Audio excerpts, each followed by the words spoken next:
Okay, here we go. My big brain prediction was correct. No way! No way! I know they did not. Tell me that's not who I think it is. K99!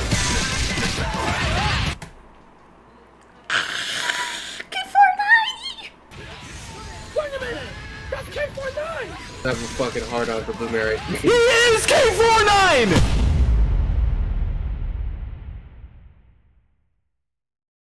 Last time we talked about Krohnen, one of the most shocking reveals concerning him was the fact that all the controversy surrounding K49 was a ruse. It had initially been believed that K49 had been removed from KOF due to potential legal issues concerning copyright that the character could cause. One thorough look through the timeline from his removal to his resurgence shows some interesting clues that were somewhat hidden in plain sight, clues that SNK hoped that we would overlook. These are things SNK wanted you to forget about K49.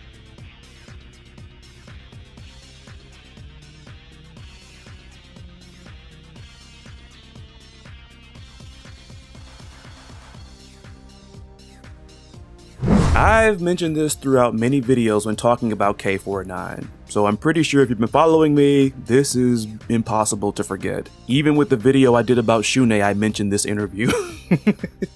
The only people who have probably mentioned this more than me are the ultra-loyal K49 fans who simultaneously had their expectations shattered and their dreams reforged by the arrival of Krohnen, or re-arrival if you prefer. In case you don't know, the tall tale that loomed over SNK was that the company had completely disowned and distanced themselves from K49 altogether. Given that K49's last appearance in the main KOF series prior to 15 was a background cameo in KOF 2003, it's safe to say that this is where SNK wanted us to believe he got retconned via copyright issues. The reason I bring this up is because when you consider the attitude that SNK allegedly had towards K49, the company did a hard 180 when Ryan Hart asked about him at Gamescom 2016. Naturally, you'd think SNK would dodge the question or just flat out keep the ruse going. Instead, Oda gave a fairly straightforward answer. This Gamescom 2016 interview occurred within the same week that KOF 14 was released, the same game that consisted of K49 being edited out of all past artwork in the gallery. Additionally, K49 also wasn't adapted into KOF A New Beginning, with Angel being the sole traitor to Nests. There were additional measures SNK took to keep K49 removed, from Crispy Kaiser claiming he'd never returned to KOF when talking to members of the fan site Power Geyser, to the KOF All-Stars official Twitter feigning ignorance at who K49 even was the same year. Clearly, SNK wanted people to forget all about that glimmer of hope that Oda gave to the K49 fans.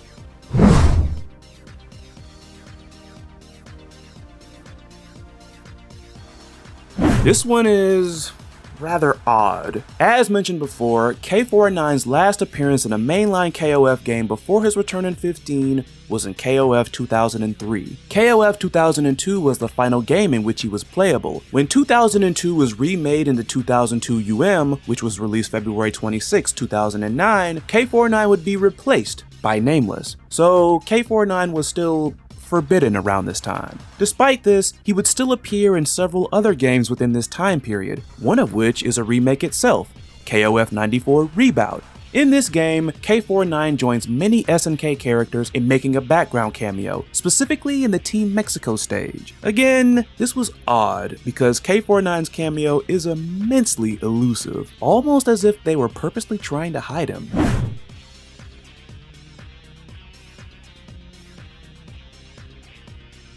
Days of Memories was a series of dating sims starring SNK and 80K characters which started in 2005 and ran until 2009. The seventh title, or episode if you rather, released in May 2008 is our focus here, as K49's likeness appears in the form of a doll in this scene here. The release date of this game also falls within the same time period between K49's supposed erasure and the debut of his replacement.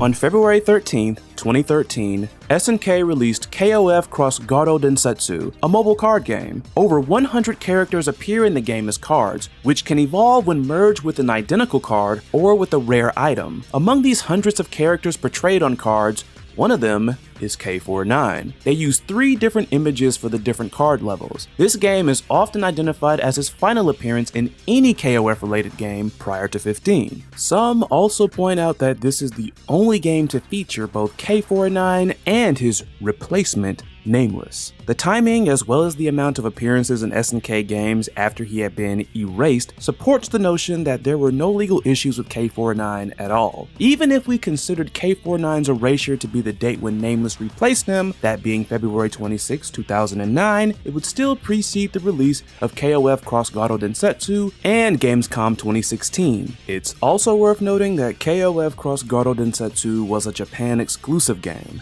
Given how much of a dead giveaway it is having both K49 and Nameless in the same game, I postulate that SNK was possibly banking on the game's regional exclusivity to somewhat hide the contradiction.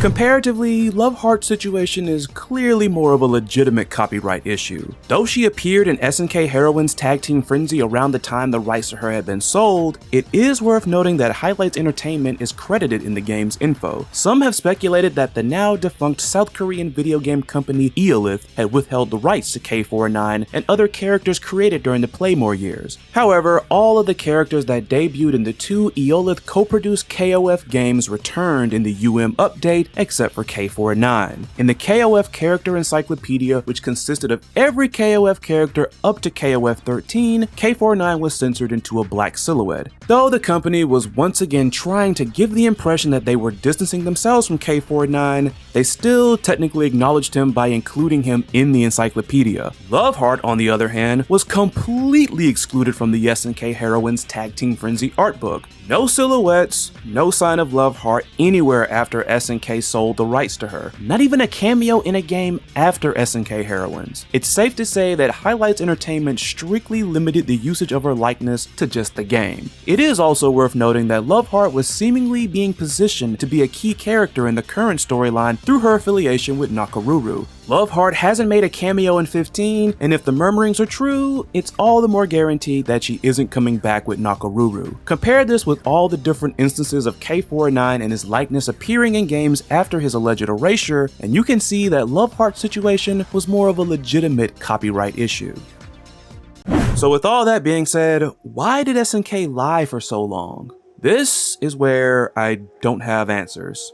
Only speculations. I was hoping we'd get an explanation of sorts from SNK when we'd get the usual sketch and comments from lead designer Tomohiro Nakata. Instead, he continued to prolong the idea that Krohnen is new, whilst also throwing a bit of a hint by bringing attention to the wear and tear of his glove, mantle, and overall design. In Team Krohnen's ending in KOF 15, Angel calls Krohnen K49, further adding that it had been some time since he'd gone by that name. This confirms what many people were thinking, that Krohnen was indeed K49, but under a different alias and look. Though that mystery is solved, therein lies another one which remains unknown. Yet again, why lie? A few people claim SNK perpetuated this lie to add mystique to K49, which is also what the wiki says. I personally don't see how keeping a years-long lie going adds mystique to K49. Even with being redesigned as Krohnen, his true identity was pretty obvious. The mystique really lies more with the ruse surrounding K49 rather than the character himself. Some say that this was to buy time to redesign him. This could be true? Though 20 years is a long time, perhaps they redesigned him numerous times and just didn't happen upon something satisfactory until later down the line. On the other hand, Krohnen's design isn't too different from K49's. It's kinda hard for me to believe it took them 20 years to produce this. Calling this a publicity stunt wouldn't be saying or proving much, but until SNK gives us more info, this seems like the most likely explanation. Whether it was just some inside joke at SNK HQ, whether SNK truly hated the design, or if it was something else, it turned out to be highly effective in building up quite a surprise for KOF 15. Not every fan was buying the K49 controversy even when it first began. Some pointed out SNK's hypocrisy, stating that K49 was far past the first time they had designed a character inspired by anime and manga. As many others have pointed out, K49 didn't deviate all that much from Tetsuo Shima, with the most standout contrast between the two being their color schemes. Despite being seen as a ripoff,